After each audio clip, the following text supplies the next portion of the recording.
get started. Yes, Prabhuji. Thank you very much. Hare Krishna. Hare Krishna. So you can repeat after me if somebody wants. Jaya Radha Madhava sorry. Jaya Radha Madhav. Jaya Radha Madhava Kunja Bihari Gopi Jana Vallabha Girivaradhari Yashodanandana Braja Jana Ranjana Yashodanandana Braja Jana Ranjana Yamuna Tira Vanachari Jaya Radha Madhava Kunja Bihari Jaya Radha Madhava Kunja Bihari Gopi Jana Vallabha Girivaradhari Jaya Gopi Jana Vallabha Girivaradhari Yashodanandana Braja Jana Ranjana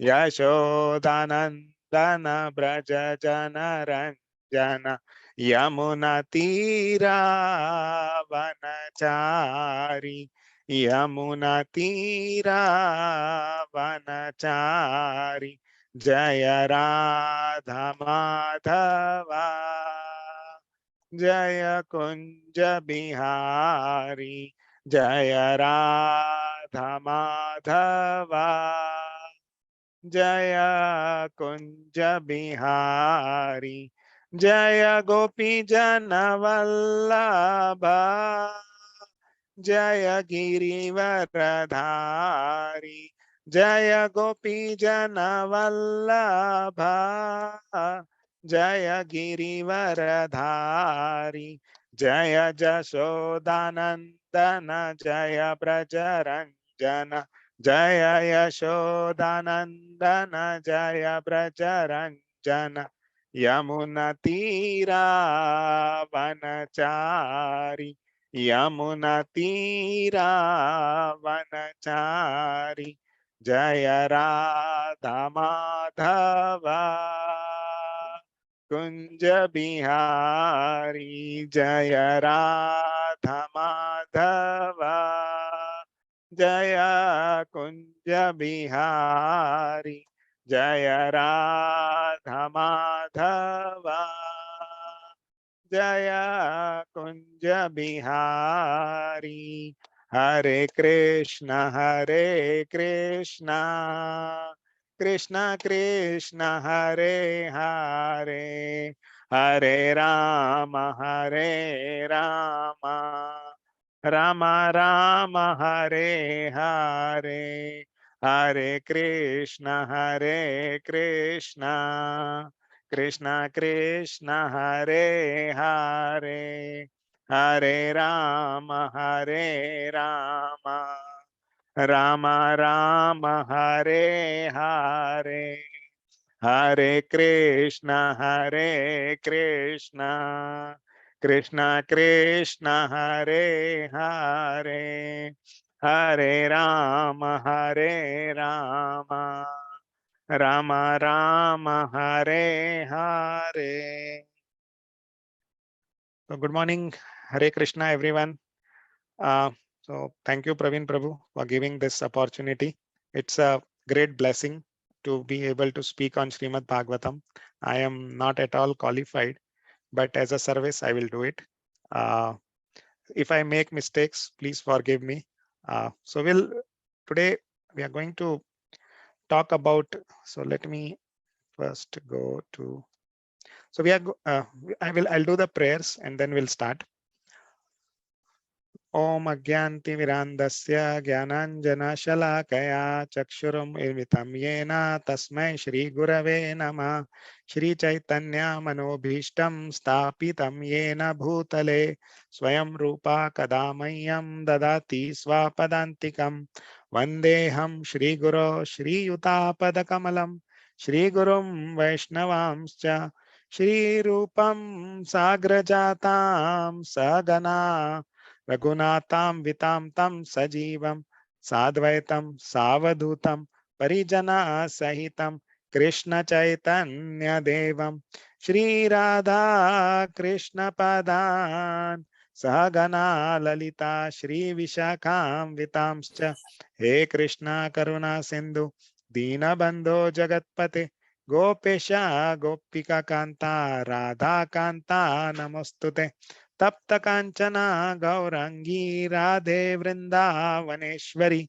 Vrishabhanu Stute Devi Pranamami Hari Priye Vanchakalpatarubhyasya Kripa Sindhubhayeva cha Patitanam Pavanebhyo Vaishnavebhyo Namo Namah Shri Krishna Chaitanya Prabhu Nityananda Shri Advaita Gadadhara Srivasadi Gaura Bhakta Vrinda Hare Krishna Krishna Krishna Hare Hare Hare Rama Rama Rama Hare Hare. So please repeat after me. Om Namo Bhagavate Vasudevaya. Om Namo Bhagavate Vasudevaya. Om Namo Bhagavate Vasudevaya. Om Namo Bhagavate Vasudevaya. Om Namo Bhagavate Vasudevaya. Om Namo Bhagavate Vasudevaya.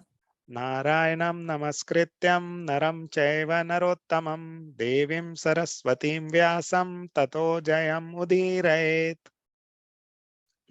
Nashtaprayeshu Abhadreshu Nityam Bhagavata Sevaya Bhagavati Uttama Shloke Bhaktir Bhavati Naishtiki Krishnaya Vasudevaya Devaki Nandanaya cha Nanda Gopakumaraya Govindaya Namo Namah Namo Mahavadanyaya Krishna Prema Pradayate Krishnaya Krishna Chaitanya Namine Gauratvishe Namah Namah Pankajanaabhaya Namah Pankajamaline Namah Pankajanetraya Namaste Pankajangrahe Namo Brahmanyaya Devaya Go Brahmana Hitaya cha Jagadhitaya Krishnaya Govindaya Namo Namah Nama Om Vishnu Padaya Krishna Prishtaya Bhutale Srimate Bhakti Vedanta Swami Iti Namine Namaste Saraswati Deve Gauravani Pracharine Nirvishesha Shunyavadi Paschatya Deshatarine Jai Shri Krishna Chaitanya Prabhu Nityananda Shri Advaita Gadadhara Srivasadi Gaura Bhakta Vrinda Hare Krishna Krishna Krishna Hare Hare Hare Rama Rama Rama Hare Hare Hare Krishna to everyone. My Dandvat Pranam to everybody who has joined. So today we'll talk about Srimad Bhagavatam chapter 2 in Canto 2. So in the previous class, there was a discussion on chapter 1. So the chapter 1 is actually, the chapter 2 is actually a continuation of chapter 2. In chapter 1, Parikshit Maharaj has put some 3 questions to Sukadev Goswami. So let's look at those questions as well, and then we will make further go forward. So so these are the 3 questions which Parikshit Maharaj had asked actually. So how is dharana accomplished? What is bona fide dharana ashray, and how to quickly remove contamination of the mind? So before we get into these questions also, actually Sukdev Goswami explained about Ashtanga Yoga. So he talks about yama, niyama, asana, pranayama, pratyahara, dharana, dhyana, and samadhi. And then Parikshit Maharaj actually asked, how is dharana accomplished? Dharana basically means to fix one's mind on Lord's form. And then he asked, what is a bona fide dharana ashray? Basically, on what should I focus my mind, right? Where, how do I mean, on whom should I fix my mind? Which form of the Lord should I fix my mind on? That is what Parikshit Maharaj is asking. And then the third question was how to quickly remove contaminations of the mind. So these were the three questions, and Sukadev Goswami actually answers one of the questions here, like that what is a bona fide dharna shray? He says the Virat Rupa. Now, Virat Rupa is actually the material form of the Lord. Basically, the whole universe as we see it is actually form of the Lord. And that is what is a Virat Rupa. So the Virat Rupa is contained within the shell of the universe. And Virat Rupa, I mean, the devotees generally don't focus on the Virat Rupa or do not meditate on the Virat Rupa, but it is an authorized form of the Lord. And Sukadev Goswami is saying that one of the bona fide dharnashray is the Virat Rupa. And then there is a description of the Virat Rupa and how you can see the 14 planetary systems and how what they represent as the limbs of the body of the Supreme Lord. And all this is described as the description of the Virat Rupa. Now, the continuation of this, the continuation of this is the second chapter. And we will look what are the contents of the second chapter now. So basically, if we go into the summary of the second chapter, so this is the summary of the outline of the second chapter, basically. So the name of the chapter is the Lord in the Heart. So basically, the description is about the Lord which is present in our heart, which is the Paramatma.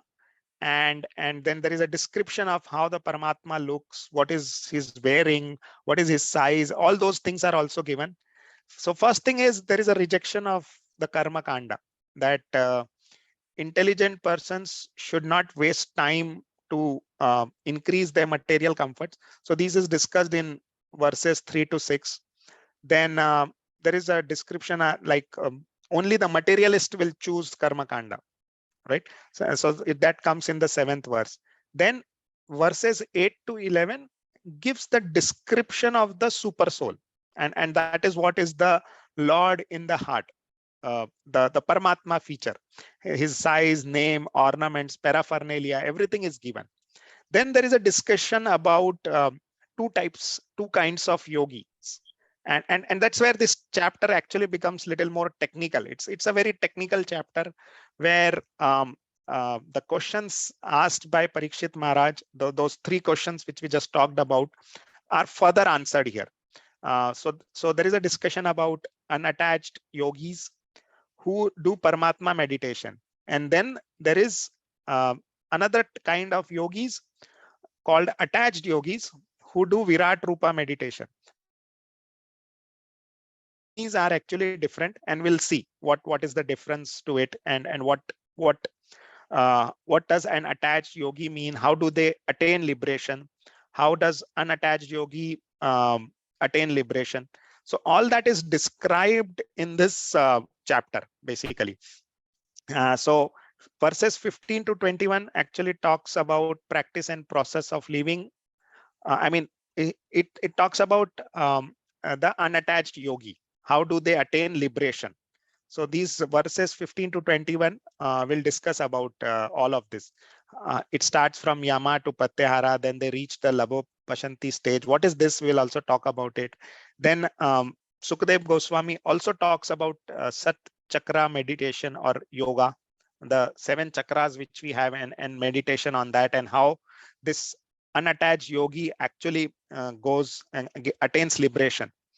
Then there is a discussion about this 15 to 21 is about unattached yogis, and then from 22 to 32 there is it describes about how an attached yogi will attain liberation, and there is a detailed description about the various stops he takes before attaining liberation.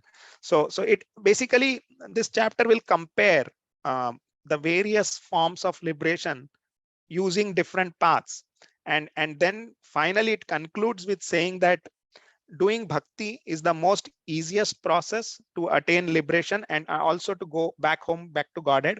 And it's a very natural process where the journey itself is enjoyable and the destination is also enjoyable.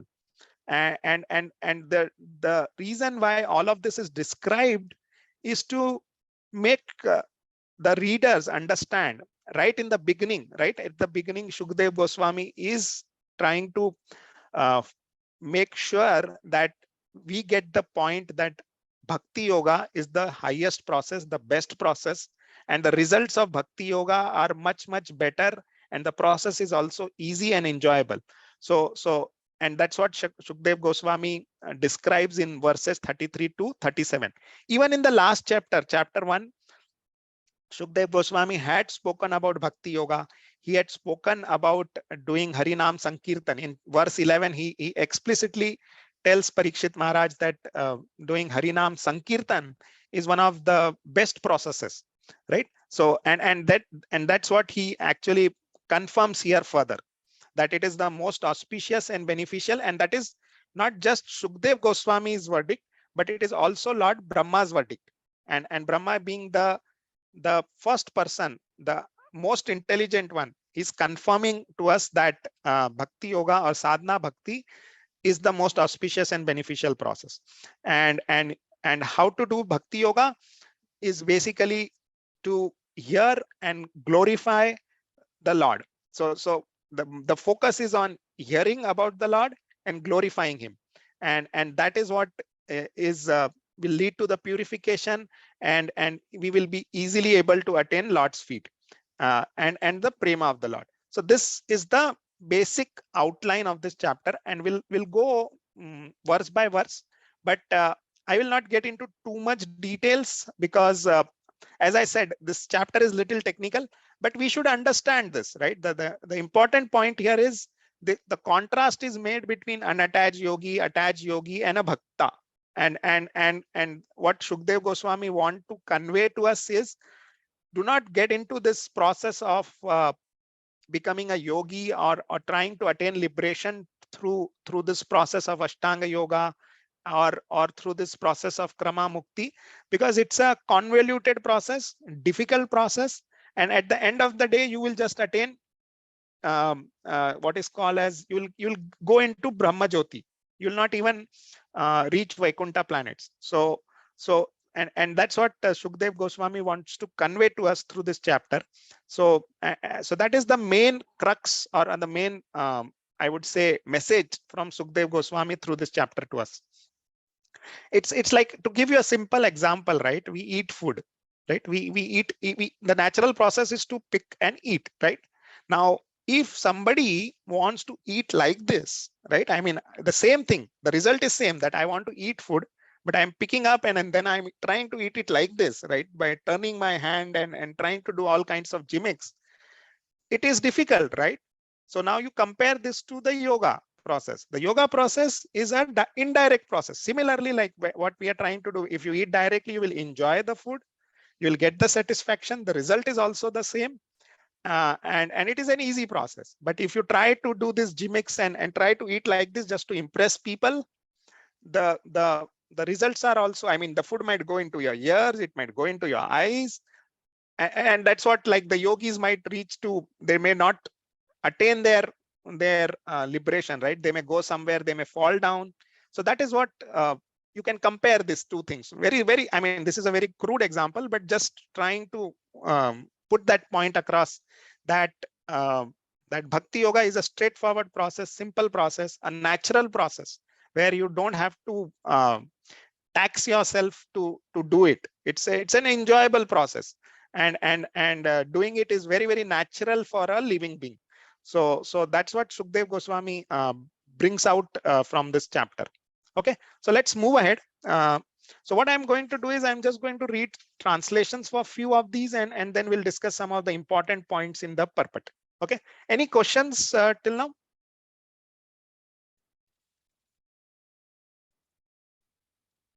No? Okay. So I will start. So the verse 1, let's go to the translation first. So let's read the translation and this little bit of the purport. Sri Sukadev Goswami said, formerly, prior to the manifestation of the cosmos, Lord Brahma, by meditating on the Virat Rupa, regained his consciousness by appeasing the Lord. Thus, he was able to rebuild the creation as it was before. So, uh, so what? As like in the first chapter, the Virat Rupa is described, and then Srila Sukadev Goswami is just continuing, saying that Lord Brahma, who is the first person in the universe, actually forgot his duty, and then he regained that lost consciousness by meditating on the Virat Rupa. So Sukadev Goswami is basically saying that the Virat Rupa is an uh, authorized form of the Lord, and Lord Brahma also benefited by meditating on the Virat Rupa. So that is what Sukadev Goswami is telling us. Now, the important point here is that we forget, right? Even Lord Brahma forgets. Now, what does the Jiva actually forgets? The conditions. So Prabhupada makes a very second point or very important point here. The conditioned soul, even in the position of the Brahma, forgets this by the influence of the material energy generated out of false egoism. One can counteract such false egoism by invoking God consciousness. And what does one forget? One forgets that our duty is actually to serve the Lord. So Lord Brahma also forgot his service. We also forget that we are the servants of the Supreme Lord.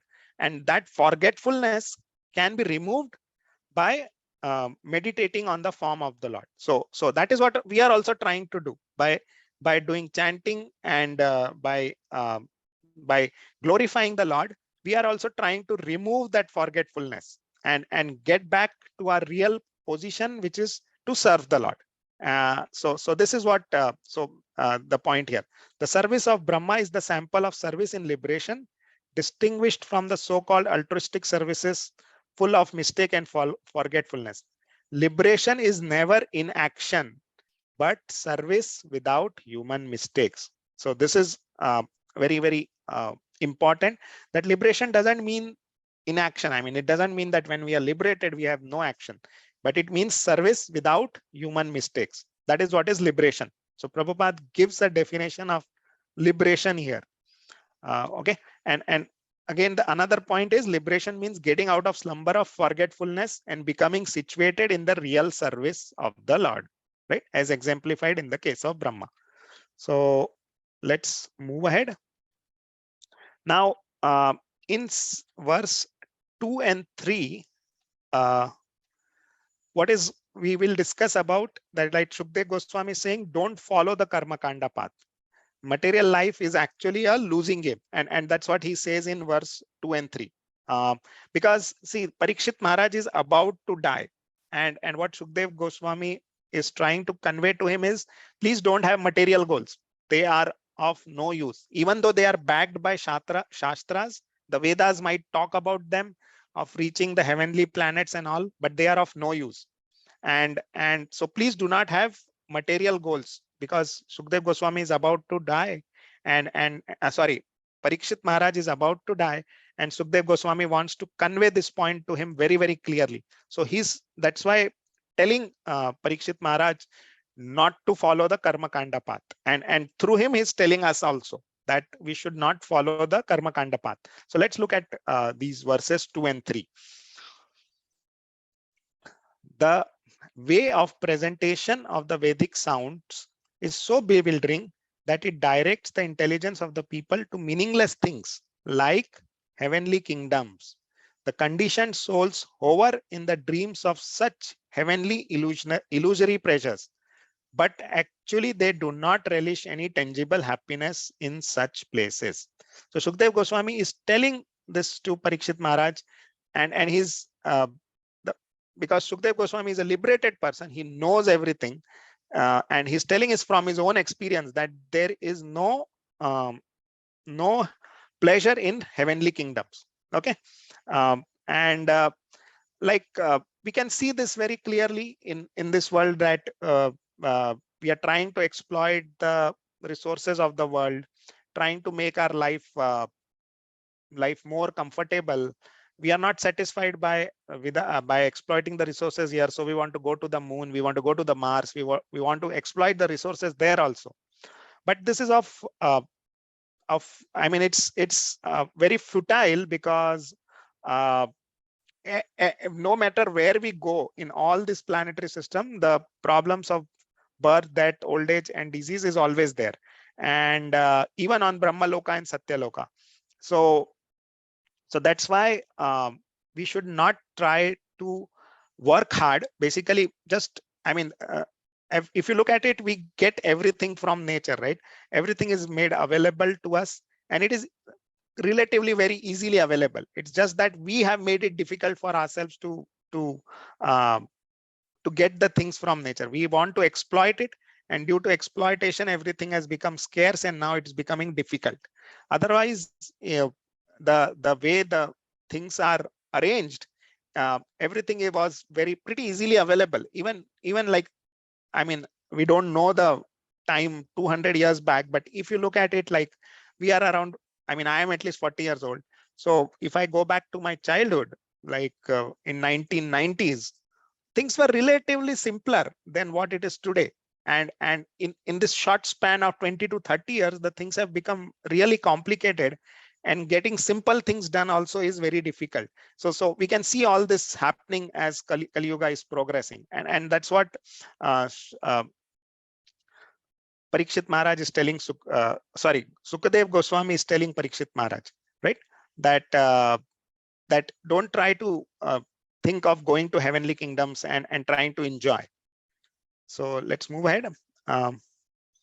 For verse 3, for this reason, the enlightened person should endeavor only for the minimum necessities of life while in the world of names.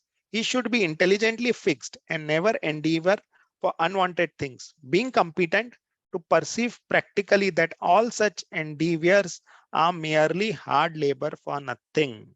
Right? Even in Canto 1, right? If you are not doing activities which are pleasing to Lord Hari, then it is Shram Eva Hi Kevalam. Right? This point again is coming up, right? Parishrama Tatra Samikshaman, right? So this is just futile labor. That is what Sukdev Goswami is telling here. And so, I mean, there is a detailed purport on this. And Prabhupada has given really, I mean, it's if we read this purport, there are many points here, like that Srimad Bhagavatam instructs us solely on the subject from the very beginning to the end, right? This human life is never meant for sense gratification.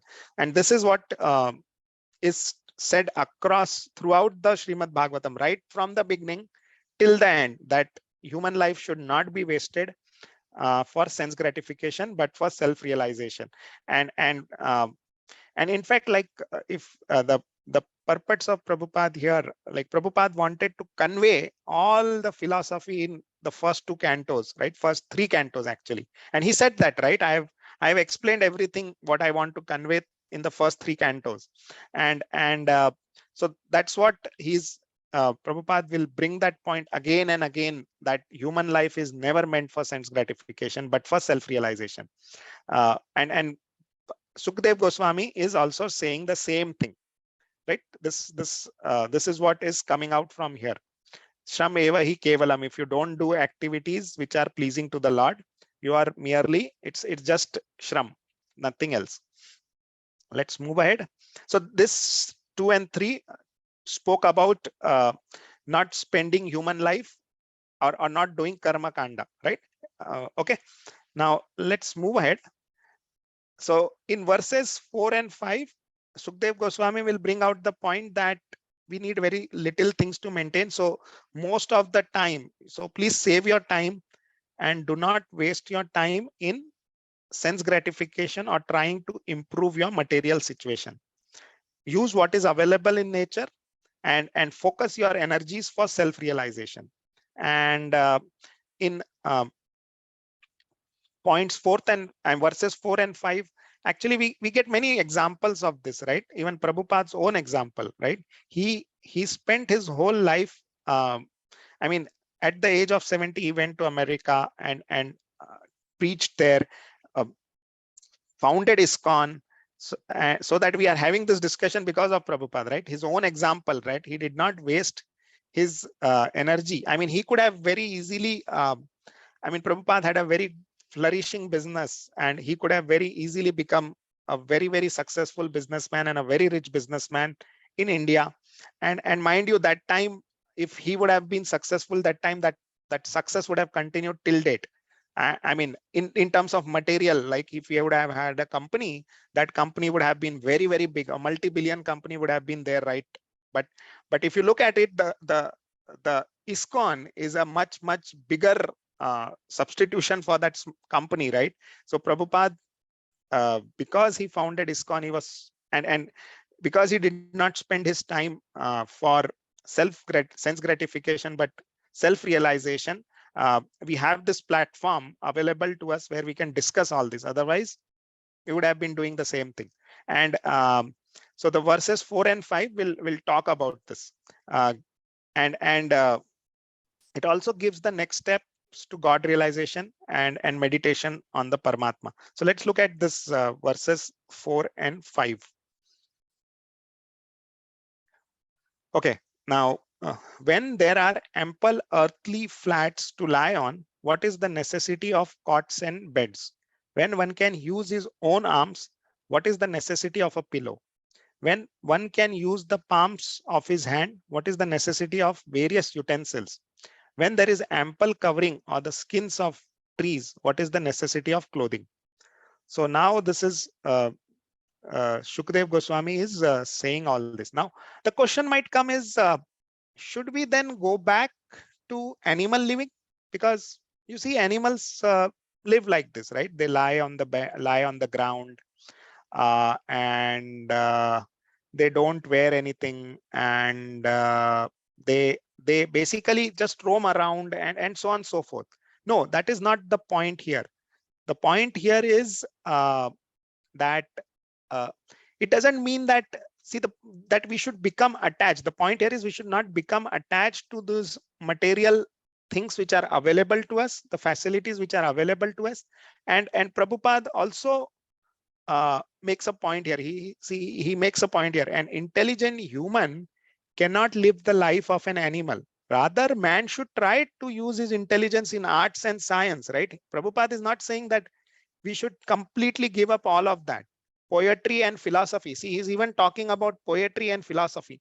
But all of this must be, the important point is, all of this must be connected to the God and Supreme Lord. Not just, I mean, we can have different arts. We see different paintings and pictures of Krishna, right? We can do that. Science, we can talk about spiritual science, right? Poetry, we can write poetry about Krishna and the Supreme Lord. Philosophy, we are discussing philosophy, right? So that is what it means. It doesn't mean that we give up all of this and just become animalistic. It means that we are not attached to these things, and we use them as they are made available to us. Now, someone who is having money doesn't mean that he's a bad person, right? It's just a God's gift which he has received, and then he can use it in the service of the Lord. So that is what Prabhupada is saying, and Shukdev Goswami is trying to convey to Parikshit Maharaj. Okay. Okay, let's move ahead. Verse 5. Are there no torn clothes lying on the common road? Do the trees which exist for maintaining others no longer give alms in charity? Do the rivers being dried up no longer supply water to the thirsty? Are the caves of the mountains now closed? Or above all, does the Almighty Lord not protect the fully surrendered souls? Why then do the learned sages go to flatter those who are intoxicated by hard-earned wealth? So now this is, so let's look at this. Let's read the purport a little bit. The renounced order of life is never meant for begging. or living at the cost of others as a parasite. According to the dictionary, a parasite is a sycophant who lives at the cost of the society without making any contribution to the society. The renounce order is meant for contributing something substantial to the society and not depending on the earnings of the householders. And there are, on the contrary, acceptance of alms from the householders by the bona fide mendicants is an opportunity afforded by the saint for the tangible benefit of the donor. See, in Sanatan Dharma, giving charity to qualified sannyasis is actually, I mean, you are getting that you can say sukruti, and the sannyasi will actually bless you, and that blessing will help you to make spiritual progress. So that is what is the sannyasi is actually giving you a service by asking, right? By asking for alms. He doesn't need it, but he's asking because that will help the householders to gain sukruti and make spiritual progress.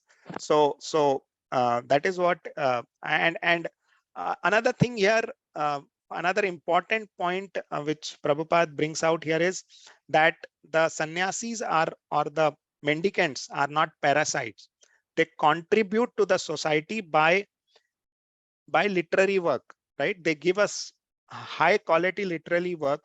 I mean, they explain the philosophy which is beneficial for the human beings, right? We can see these examples, right? The Goswamis of Vrindavan has given us the highest quality of literature, the highest I mean, understanding of the philosophy. So they have contributed immensely. Even, I mean, not today, I mean, now 1,000 years from now also, the scriptures written by Rupa Goswami, Sanatan Goswami, and their commentaries will be read and discussed, right? So that contribution, and many people will get benefited by it, and that is the contribution. Another contribution is of these Goswamis have been that they discuss these various topics of Lord amongst themselves, and then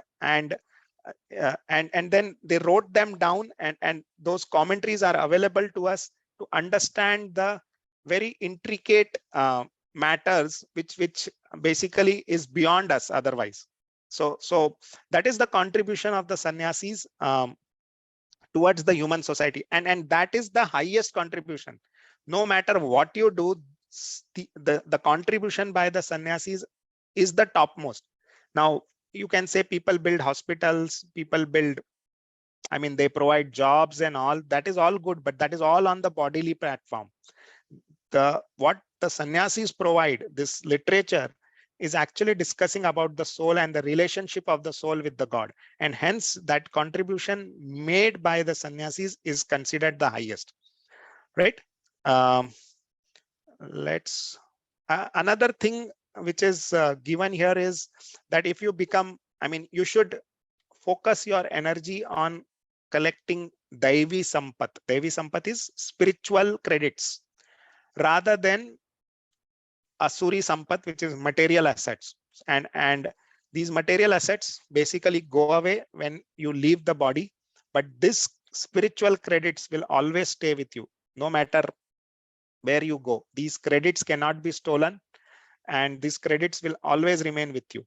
So that is again, so that's what we should focus our energy on, gaining the spiritual credits by doing service. Let's move on. Okay. So thus being fixed, one must render service onto the super soul. Yeah, this is what the meditation on the super soul, onto the super soul situated in one's heart by his omnipotency, because he is almighty personality of Godhead, eternal and unlimited. He is the ultimate goal of life, and by worshipping him, one can end the cause of the conditioned state of existence. So as I showed on the summary, this is where Shukdev Goswami is now talking about another dharnashray, right? That you can focus on the super soul. And where is the super soul situated? It is situated in one's heart. And since this whole universe is controlled, and the Lord is present everywhere. He's present even within us, and he's present within our heart. And the another dharana shray for us, or for the unattached yogi, is actually to focus on the super soul which is present within. So this is the second dharana shray. The first one was described in the first chapter, right? That the Virat Rupa, the complete description of the Virat Rupa was given there. Now this is the second dharana shray, and the description of it will come in verses 8 to 11. So let's, any questions till now? Please stop me if you have questions. Okay. Let's go ahead. Now, this seventh verse basically talks about this karmis, right? Who else but gross materialist will neglect such transcendental thought and take to the non-permanent names only, seeking the mass of people fallen in the river of suffering as the consequence of accruing the results of their own work.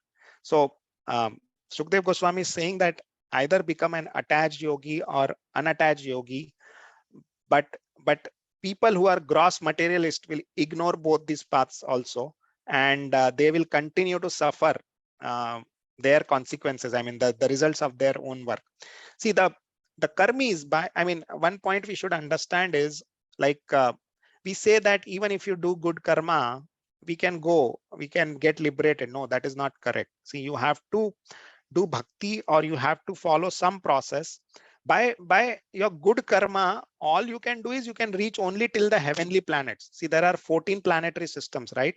So you can go up to Swarga Loka, but you cannot cross Swarga Loka by dint of your good work or good karma. So the highest planet for karmis would be Swarga Loka only. They cannot go beyond Swarga Loka. So that's why it is important that we understand that and follow a process of bhakti. So by bhakti only we can cross over everything and go back to God. But for karmis, they will at max, I mean, if you do good karma, you can at max go up to Swarga Loka, right? So that, and that, again, that is a difference between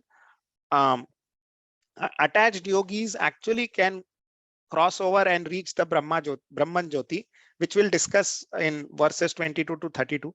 But for the karmis, they cannot go beyond Swarga Loka. They will reach only Swarga Loka, and then again, when their credits are exhausted, they'll fall back to the earth, and again this cycle will just continue. So that's why merely doing good karma is not sufficient.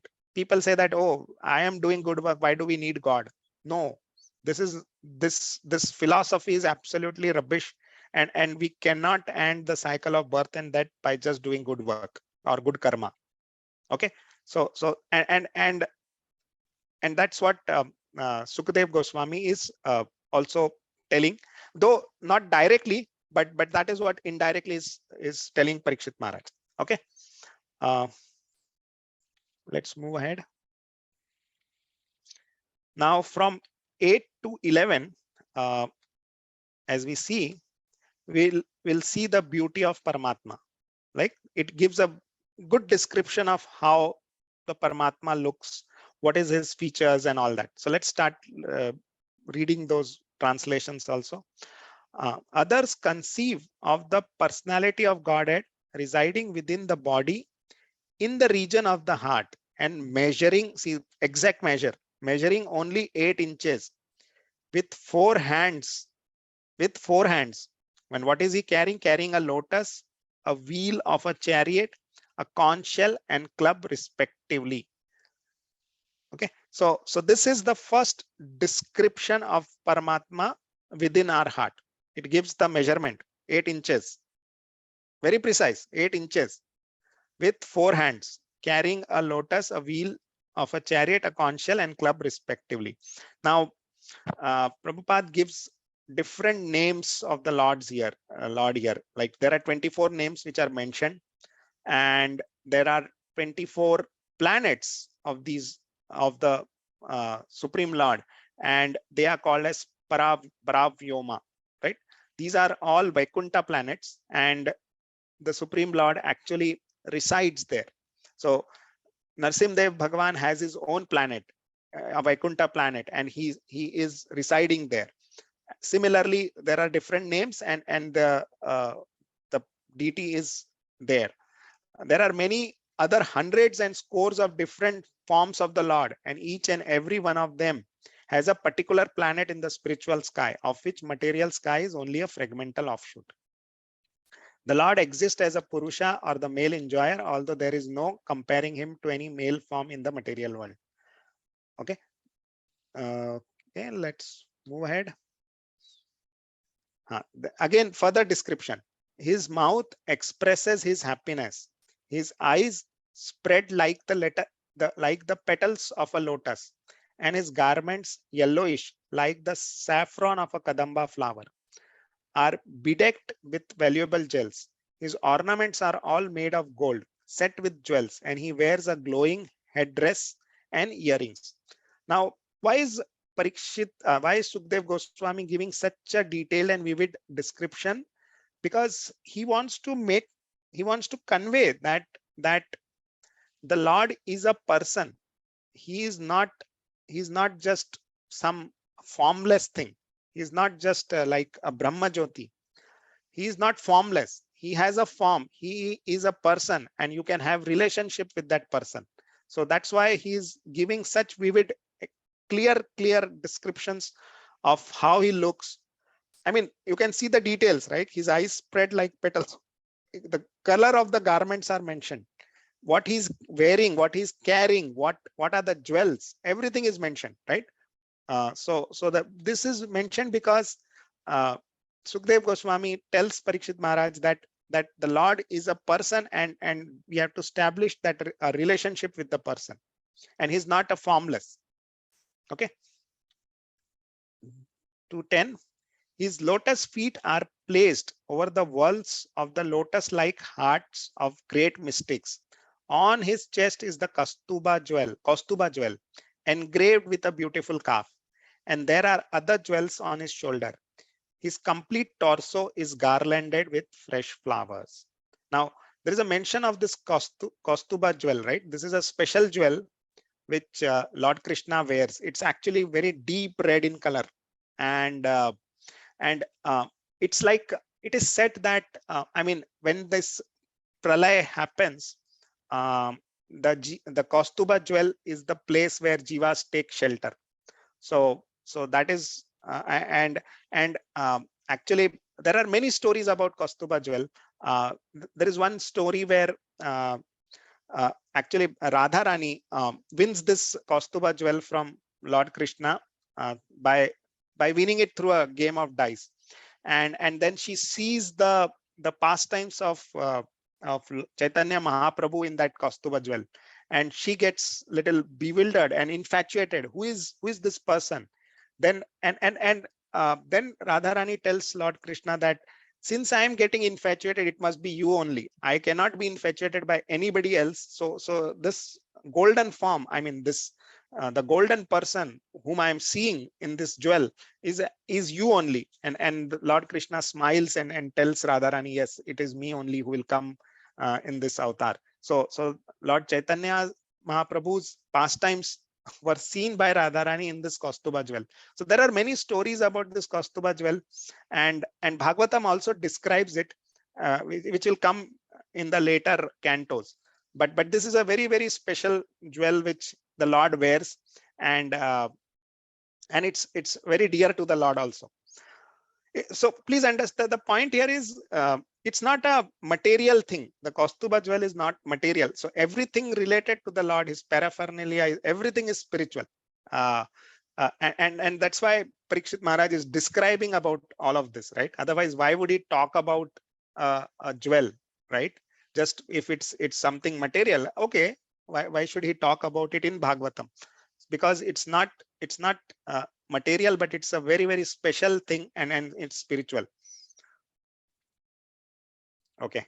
He is well decorated with an ornamental wreath about his waist and rings studded with valuable jewels on his fingers.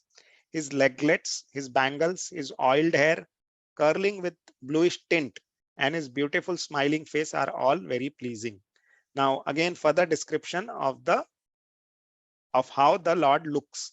His oiled hair, curling, bluish tint, smiling face, right? All these descriptions are given of how the Lord looks.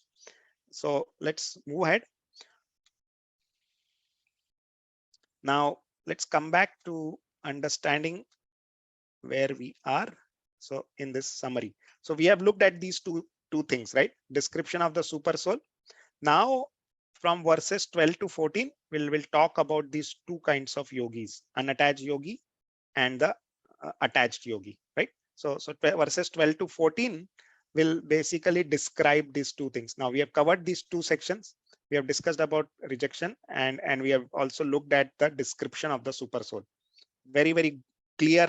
We saw the size, we saw the name, everything is given, right?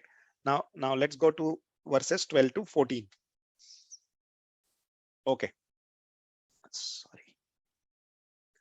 The Lord's magnanimous pastimes and glowing glancing of his smiling face are all indications of his extensive benedictions.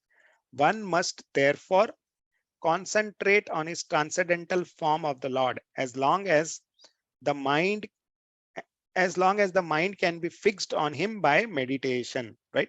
So this is what is the unattached yogi should do, that he should fix his mind, right? Dharashray, on him by meditation, right? So the transcendental form of the Lord, which uh, Sukdev Goswami described in verses 8 to 11, and that is what he's saying, that an unattached yogi must concentrate on that transcendental form of the Lord, and he can fix his mind on him by meditation, right? So that is what the second dharashray the Sukdev Goswami is telling about.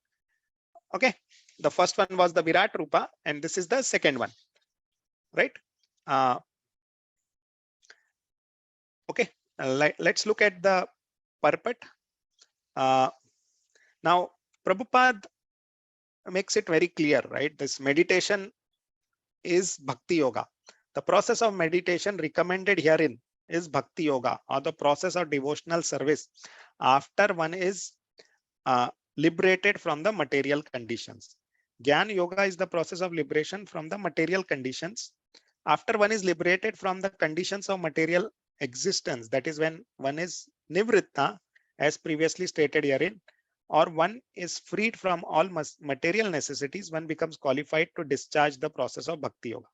So the point here is bhakti yoga includes jnana yoga. So if you do bhakti yoga, you are automatically doing jnana yoga, because you understand whatever results you get from jnana yoga, you will automatically get from bhakti yoga. And I think this is all what we studied even in Bhakti Shastri, right? That bhakti yoga includes jnana yoga, includes other forms of yogas as well, right? Okay, let's see. Another point which is mentioned here is about the anartha, right? The anartha nivritti. So one of the grossest form of anartha which binds the conditioned soul in the material existence is sex desire. And if you look at it, Sukdev Goswami suggested alternatives, right, for the bare necessities like uh, eating, sleeping, and shelter. He gives about all of that, right? You can eat what is available in nature by going under a tree. The tree will give you fruits. He talks about sleeping, sleep on the ground, and the shelter, right? You can wear tree barks and all, but he does not give any alternative to sex desire, right? There are no alternatives he has suggested for sex desire. And hence, if you want, I mean, this is one of the anarthas you have to give up if you want to go in the renounced order of life. Someone who has this desire should not take up renounced order of life.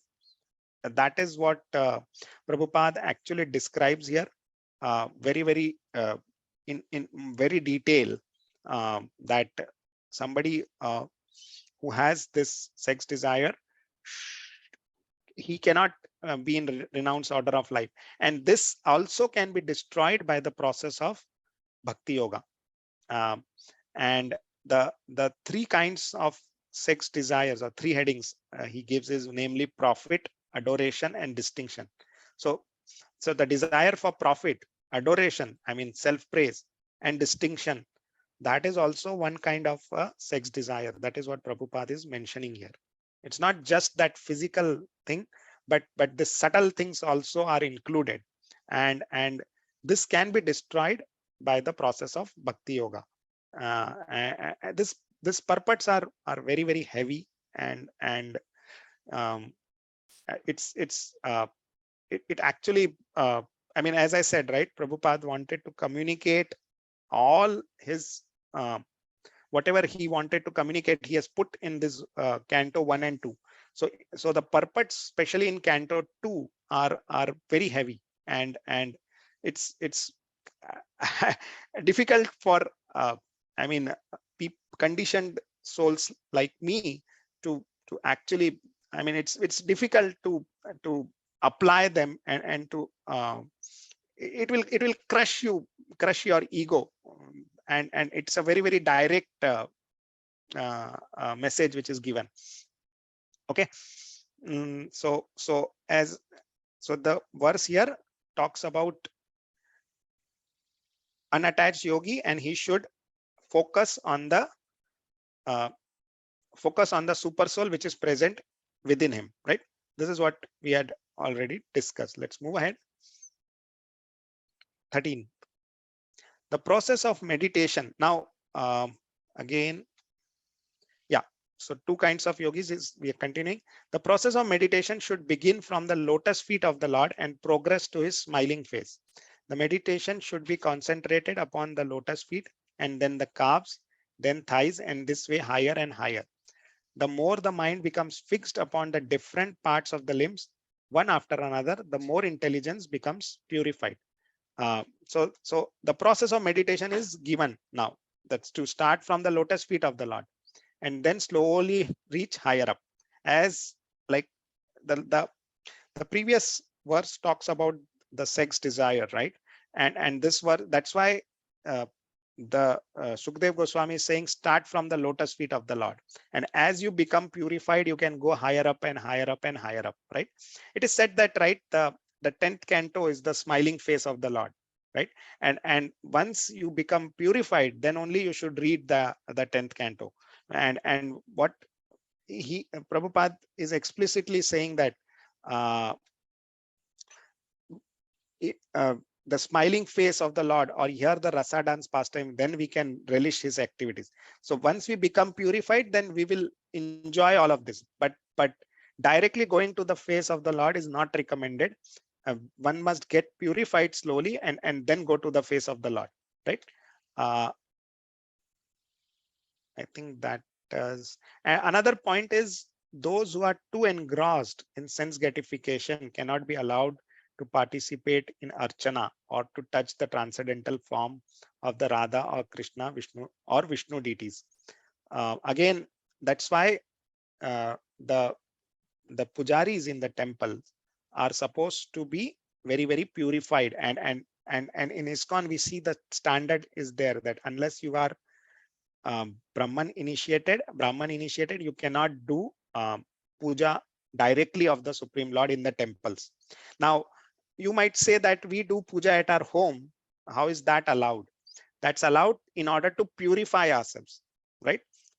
So that we start the process, so that process will help us in the purification. But the in the and as we again if you look at it, we don't take deities directly, right? We don't you start practicing, you do some sadhana, you become fixed up in sadhana, then only you can get deities at your home.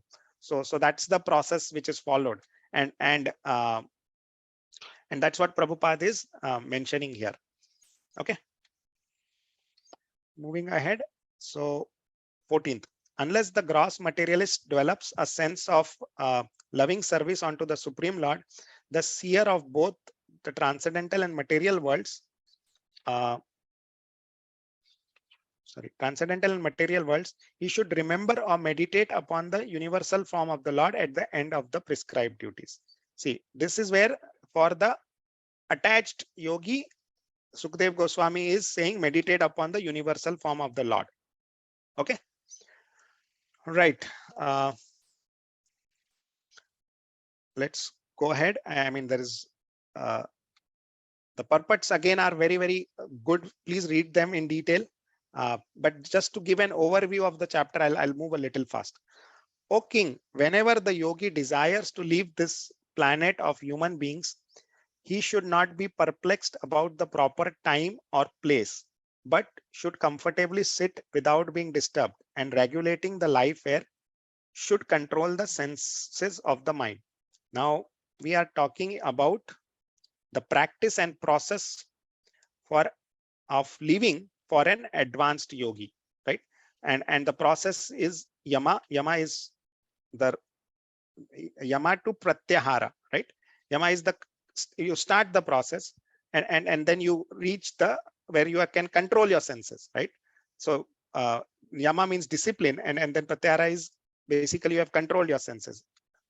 If I go here, you see yama means moral discipline, and pratyahara is basically sense withdrawal. So you have control over your senses. So these are the basic 8 limbs of yoga, and an advanced yogi goes from yama to pratyahara. And that's what this verse is actually talking about, the state where the yogi goes from yama to pratyahara, right? Because he's able to control the senses by the mind. Okay.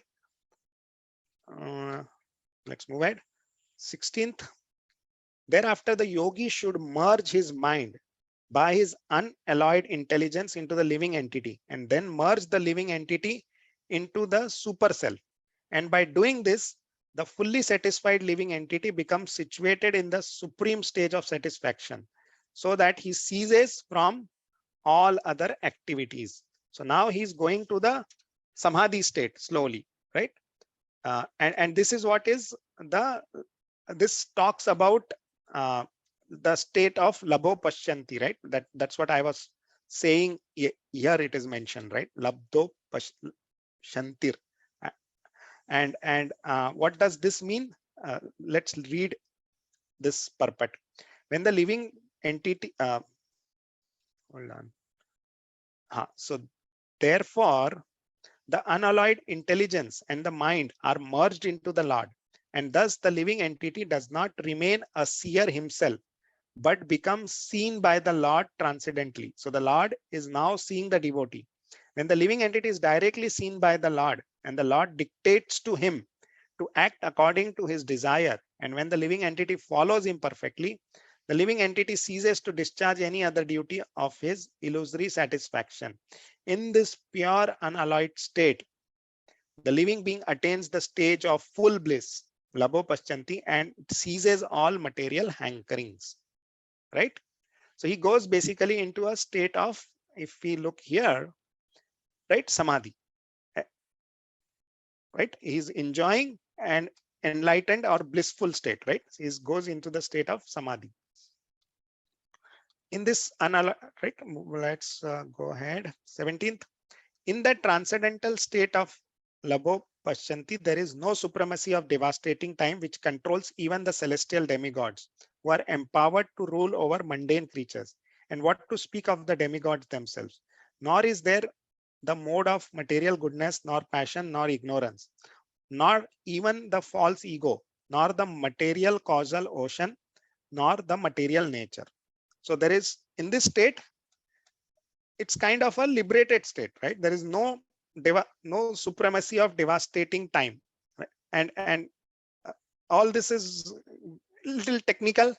If you read this, you'll understand. And the important thing here is the Lord's abode, name, fame, entourage are of the same transcendental quality, and how this transcendental quality differs from the material world is explained herewith in this verse. So this is important to understand.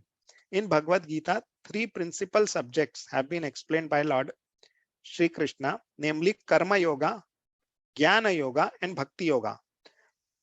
but one can reach the Vaikuntha planets by the practice of Bhakti Yoga only. This is very important point.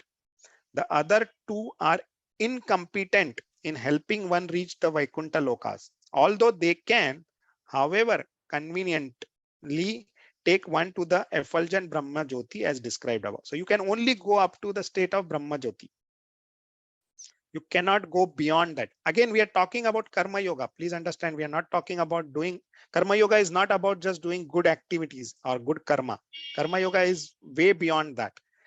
And by Karma Yoga and Jnana Yoga, you can at most reach the Brahma Jyoti, but only by Bhakti Yoga you can reach the Vaikuntha planets. So this is a very, very important point which we must understand and keep it in mind. And that's why when we say we are given the highest, this is what it means, right? We are given this Bhakti Yoga and that is the highest.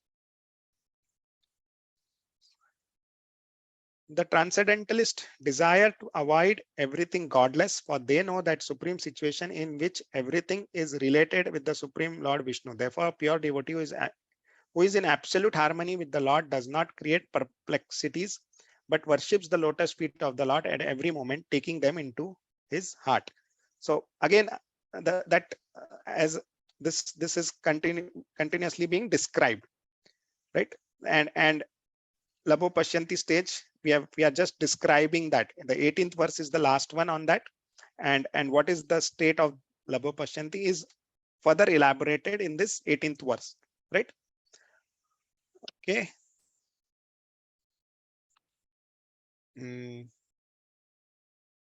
Let's go ahead. Just a moment. So here basically the yogi has attained what is called as the Brahma Jyoti. This because the pure devotee is in absolute harmony with the Lord, right? And that's what we say, that he has attained the Brahma Jyoti, and he's not does not create perplexities, but worships the lotus feet of the Lord at every moment. Okay. Now let's move on. The 19 to 21 is about Sat Chakra meditation. We'll not get into too much details, but just to give a context, what do you mean by Sat Chakra? So we have these 7 chakras, which is called as Muladhar Chakra, Swadhisthana Chakra, Manipur Chakra, Anahata, Vishuddha Chakra, Jnana Chakra, and Sahasrakar Chakra. So we have these 7 chakras, and the transcendentalist or the unattached yogi performs this 7 chakra meditation, and that is what is described in 19 to 21. Okay. We will not get into details of this, or we can simply skip this, right? Because, or just let's read the translation. By the strength of scientific knowledge, one should be well situated in absolute realization and thus be able to extinguish all material desires. One should give up the material body by blocking the air hole through which stool is evacuated with the heel of one's foot, and by lifting the life air from one place to another in the 6 primary places, right? 6 primary places.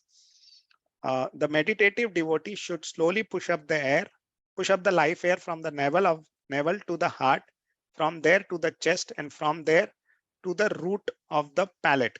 He should search out the proper places with intelligence. This is all related to the chakra meditation, right? Sat Chakra. And Prabhupada is also talking about here in this Swadhisthana Chakra and other chakras, Vishuddha Chakra, so Anahata Chakra, right? 21. Thereafter, the Bhakti Yogi should push the life air up between the eyebrows, and then blocking the 7 outlets of the life air, he should maintain his aim for going back home, back to Godhead. If he is completely free from all the desires for material enjoyment, he should then reach the cerebral hole and give up his material connections, having gone to the Supreme. So the unattached yogi actually leaves, the soul escapes from the body of the unattached yogi through the head. It doesn't escape through any of the gates of the body, but it actually pierces the head and escapes from that. And there is a picture which which actually shows this. You see this?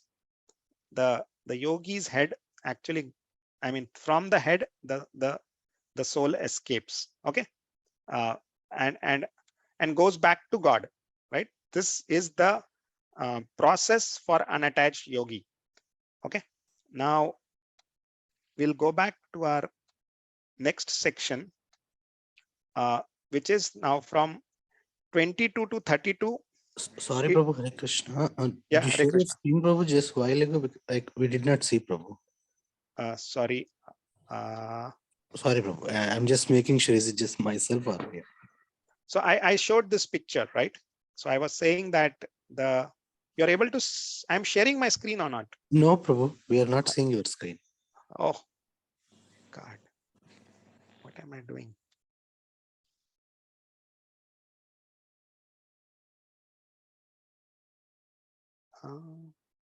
Prabhuji, can I share the screen? Yeah, I am now. Sorry, I think then it would have been a very God. Now can you see my screen? Yes, Prabhu. Oh, yeah, we can see your screen. Thank so, you. So I was talking about this. 12 to 14 is about this. I'll just briefly talk about it again, because I was not. We looked at this karma kanda rejection. We discussed about the description of the super soul, right, from verses 8 to 11, and then we talked about two kinds of yogis, right? Unattached yogi who does the Paramatma meditation, and then the attached yogi who does Virat Rupa meditation. And then we looked at this from 15 to 21 verses. We looked at how the unattached yogi reaches the Supreme Lord, right? He goes from Yama to Pratyahara, then Labopashanti stage, Satachakra yoga, and then he does this 19 to 21 is all about that. Now from 22 to 32, which is the next section, we will talk about what is called as Krama Mukti, or people, how do they attain liberation who do Virat Rupa meditation. And we'll look at the various stops a person who does Virat Rupa meditation does. I mean, somebody who's doing this, how does he attain liberation? What does he go through? We'll look at it. See, the reason this all is being discussed is to make sure that we understand that Bhakti Yoga is the best process, the easiest process. And that's why it's all technically described here, so that for us to make us understand that Bhakti Yoga is the best process. Okay.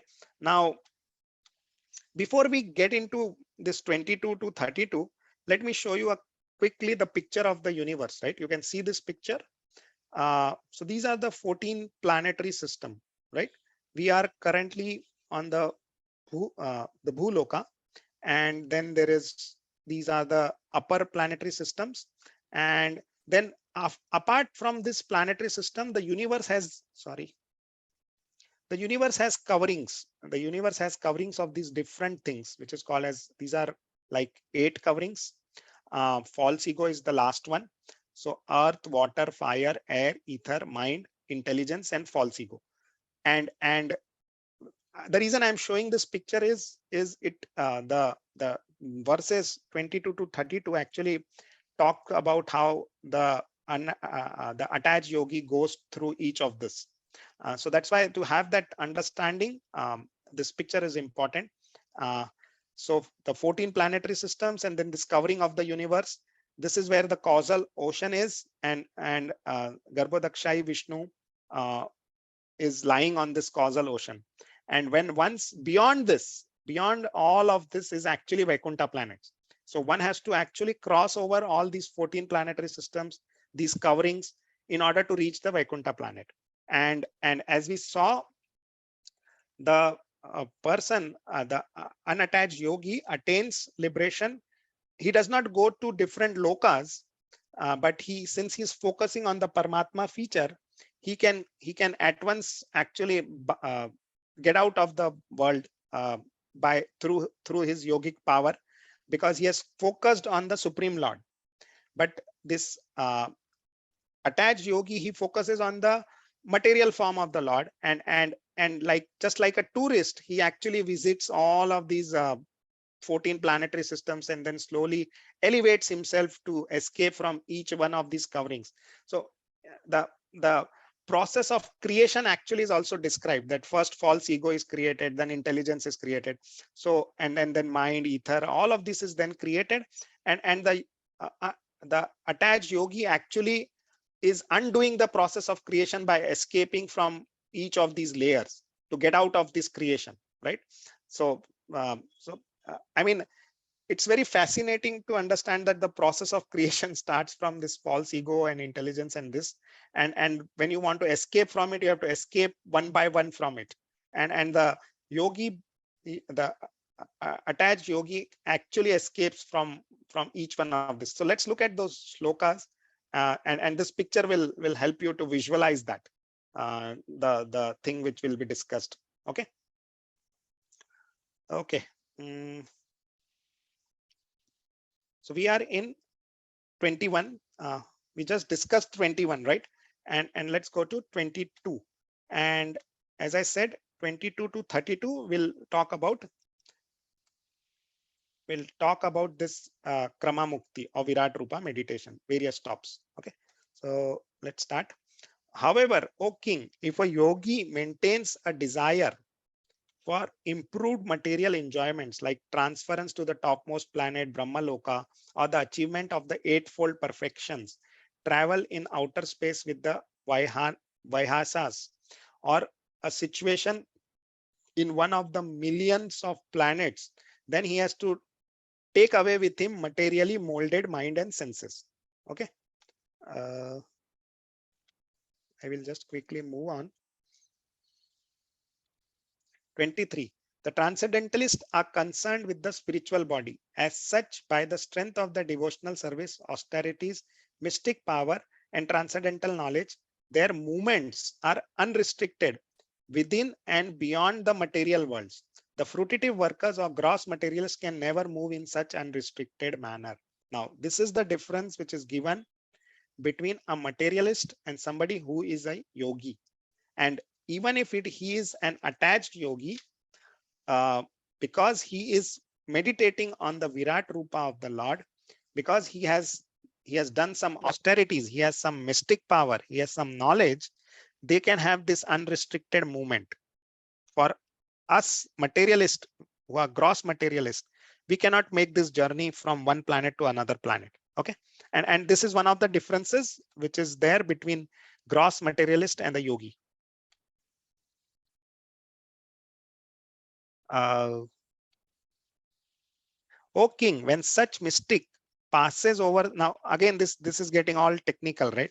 Passes over the Milky Way by illuminating Sushumna to reach highest planet Brahmaloka, he first goes to Vaishvanara planet, the planet of the deity of fire. So he goes first to the, where does he go? He goes to the planet of fire, wherein he becomes completely cleansed of all contaminations, and thereafter he still goes higher to the circle of Shishumara to relate with Lord Hari, the personality of Godhead. Now Shishumara is a I would say it's described in the 5th chapter. I mean the creation, there are vivid descriptions of this Shishumara star or planet, and I will not get into this, but just understand that the yogi is trying to go higher up, is trying to escape from those 14 planetary system, and then he'll try to escape from those coverings of the material world. The Shishumara is the pivot or the turning of the complete universe and is called the navel of Vishnu, Garbhodakshai Vishnu. The yogi alone goes beyond this circle of Shishumara and attains the planet Maharloka. Right? We saw that those in those 14 planetary systems, there is a Maharloka where purified saints like Brigu enjoy a duration of life of so many years, solar years. This planet is worshipable even for saints who are transcendentally situated. Now we may question this, right? How can somebody have such a big span of life? How is it possible? Now, even on Earth, if you look at, there are flies which are alive only for 2 minutes. And then there are trees which are present for thousands of years. So even on Earth itself, we can see the difference of the gap in age of the different living entities. So this is very much possible. And I'm just giving an example to illustrate that even on Earth, we have this wide gap. And so people on higher planets enjoying a longer duration of life is very much possible. Okay. Moving ahead, at the time of the final devastation of the complete universe, at the end of the duration of Brahma's life, a flame of fire emanates from the mouth of Ananta, from the bottom of the universe. The yogi sees all the planets of the universe burning to ashes, and thus he leaves for Satya Loka by airplanes used by great purified souls. The duration of life in Satya Loka is calculated to be so many years. Okay, I don't even know this number, how much it means. Okay, I think this equals 15. It equals 1 kalpa, something like that. I don't know. Let's move.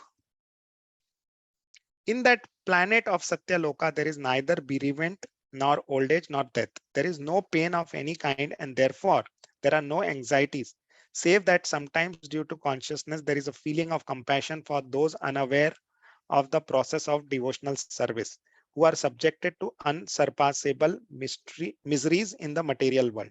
Now, I am little confused here, to be very frank, because this says Satya Loka, there is neither bereavement nor age, nor old age, nor death. Now, what I understand is there is no old age, but I think there is still death because Brahma himself dies, right? Maybe this Satya Loka is something different, but I did not find anything, or I could not understand this. So I'm sorry about that. But that is what is mentioned here. Okay.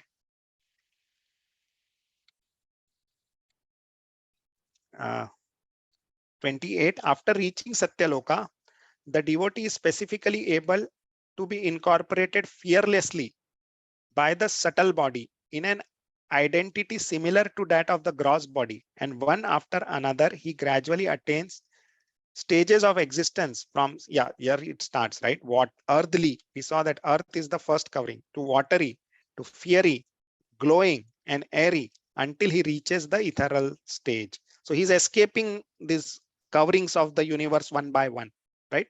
After reaching Satyaloka, right? That Satyaloka was the topmost planetary system.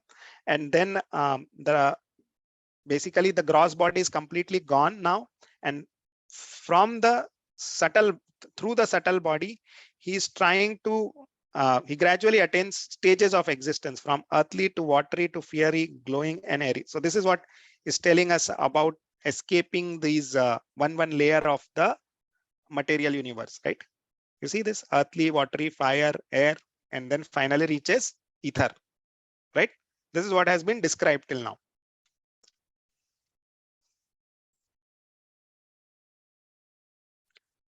The devotee thus surpasses the subtle objects of different senses, like aroma by smelling, the palate by tasting, vision by seeing forms, touch by contacting, the vibrations of the ear by ethereal identification, and the sense organs by material activities. Again, all this same process is described. 30th, the devotee thus surpassing the gross and subtle forms of covering enters the plane of egoism, and in that status he merges, and in that status he merges the material modes of nature, ignorance and passion, in this point of neutralization, and thus reaches egoism in goodness, right? He reaches, where does he reach? He reaches this outer covering of egoism in the mode of goodness. So we fall down due to the modes of ignorance and passion, and the yogi is actually undoing that, right? He merges the material modes of nature, ignorance and passion, right? So he's basically just undoing the modes, the process of creation, and going out of this universe. After all this, all egoism is merged in the Mahat Tattva, and he comes to the point of pure self-realization. Okay. Any questions here? Now, this purport is actually very good. the purport actually talks about a devotee and what he must avoid. It talks about our bhakti vriksha, bhakti beach. Once we get that bhakti beach, we must protect it, water it. How do we water it? We water it by chanting and hearing, by chanting the names of the Lord and hearing about the glories of the Lord. And slowly and steadily, we must grow this plant of our bhakti such that it traverses all these material universes. So for bhakti yoga, that is what is the process, that our bhakti bij, our bhakti vriksh actually traverses through all these material worlds, goes out from this covering of the universe and reaches the Goloka Vrindavan, right? So we have to grow that vriksha like that, such that we can reach Goloka Vrindavan through bhakti. That is what it talks about. And then there are certain weeds which will grow. So we have to remove those weeds also. And we should avoid doing. We should avoid that. We should not cut off this bhakti vriksh by avoiding certain mistakes. And Prabhupada talks about all of these mistakes that should be avoided, such that our bhakti vriksha will grow, bhakti vriksha will grow, and we will reach Goloka Vrindavan. Right? As the yogi is going out from the material world one by one, he's going out. Similarly, our bhakti vriksha must go out of this universe and reach Goloka Vrindavan. And that's how we will go back home, back to Godhead, right? Okay, let's move ahead. 31, this is the last one. Only the purified soul can attain the perfection of associating with the personality of Godhead in complete bliss and satisfaction in his constitutional state. Whoever is able to renovate such devotional perfection is never again attracted by this material world, and he never returns. Right? So once you go out from this material world, the attached yogi, once he goes out, he never comes back then. Okay, and he never returns. That's what is mentioned. Now let's go back to our. So we looked at from 22 to 32. We looked at the various stops before liberation. Now from 33 to 37, Sukdev Goswami will conclude this chapter, and the conclusion is that the sadhana bhakti is the best path. We should do sadhana bhakti, here glorify, remember the Lord, which is an easy process, an enjoyable process, a natural process for the living entities. And the problem with both of these processes is, first of all, in Kali Yuga, it is not possible to practice this form of yoga, Ashtanga yoga. We cannot, there is no capability available now to be able to do this. And again, for this also is a very, very difficult process. We can see that you go through various stages, and if you fall down, you will come back again, right? If you deviate, start from zero, again start going up, and again if you fall down, this so that's why this is said to be very difficult. But the process of bhakti is easy because, first of all, the spiritual credits are never lost. So you never start from zero. You always start from where you left. That is one of the biggest differences about the process of bhakti. Bhakti can gradually start going up, right? Basically improving your bhakti sadhana. And once you become purified, you'll finally then go back home, back to Godhead. So now from verse 33 to 37, Sukdev Goswami will actually conclude and bring out this point. So let's look at that.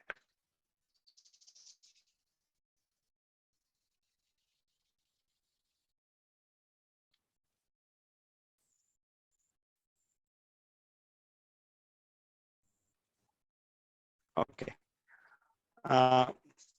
Your Majesty, Maharaj Parikshit, you know that that all I have described in reply to your proper inquiry is just according to the version of the Vedas, and it is eternal truth. This was described personally by Lord Krishna unto Lord Brahma, with whom the Lord was satisfied upon being properly worshipped. So he's just moving ahead. 33. For those who are wandering in the material universe, there is no more auspicious means of deliverance than what is aimed at the direct devotional service of Lord Krishna. Very, very clear, very, very absolutely clear. There is no auspicious means of deliverance than what is aimed at the direct devotional service, bhakti yoga. See, very clear, bhakti yoga, yato bhavet.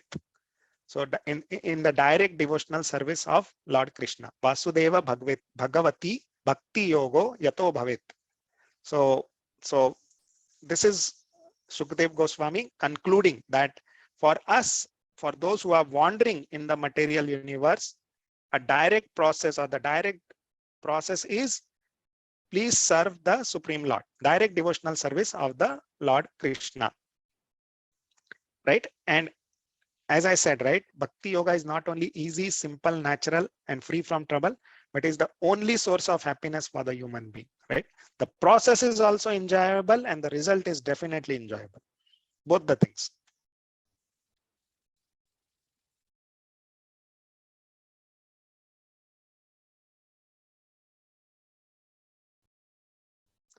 The great person and concentration of the mind studied the Vedas 3 times, and after scrutinizingly examining them, he ascertained that attraction of the Supreme Personality of Godhead, Shri Krishna, is the highest perfection of religion.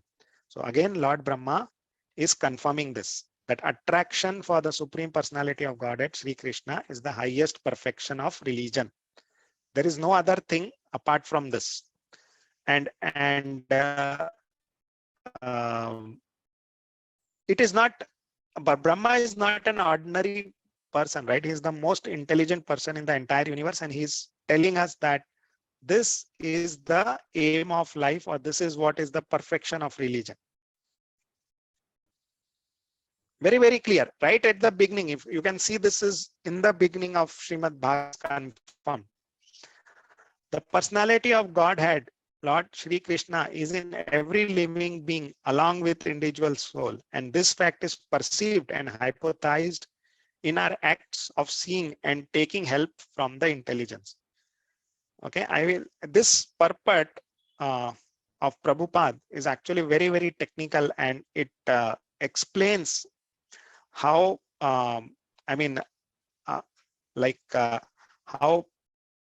it's an answer to people who say that we cannot see God. So how can we actually serve him? So the purport explains all of that. How we can understand that the Lord is present and how we can perceive him. It's a little technical, but you can read it. And it talks about taking help from empathize that the Lord is okay. 36. O King, it is therefore essential that every human being hear about, glorify, and remember the Supreme Lord, the personality of Godhead, always and everywhere. Always and everywhere. Very, very clear. Very absolutely clear. There is no questions or no doubts. Shrotavya kirtitavyascha smritavyo Bhagavan, right? Is very clearly saying.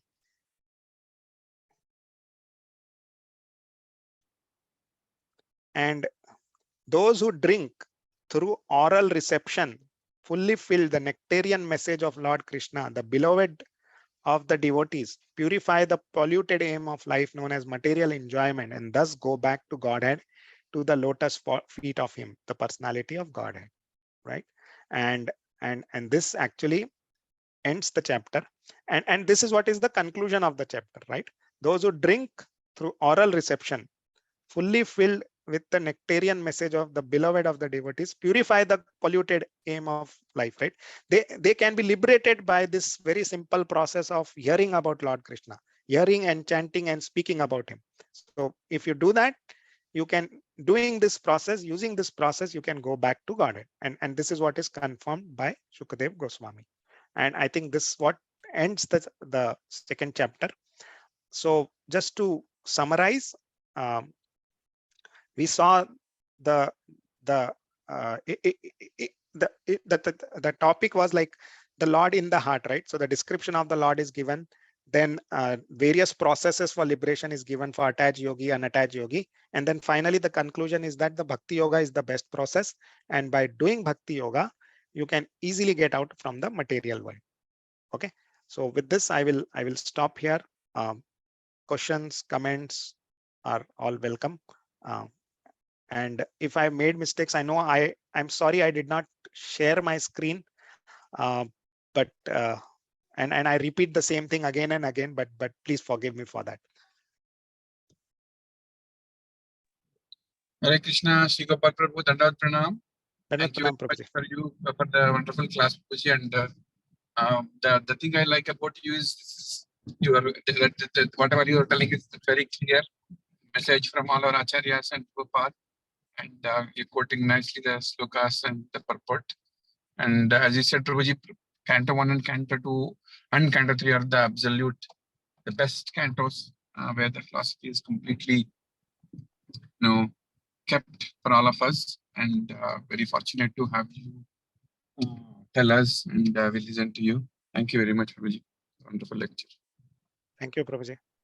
Any questions, any reflections, please? No, thank you, Prabhu, for a very nice lecture. You have made the chapter very, I would say, easily comprehensible for us, at least for me. So thank you very much, Prabhu. Thank you. Dandavat Pranam, Prabhuji.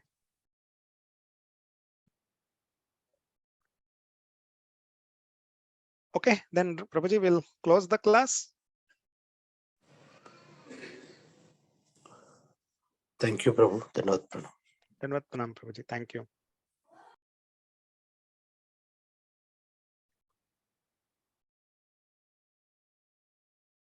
Okay.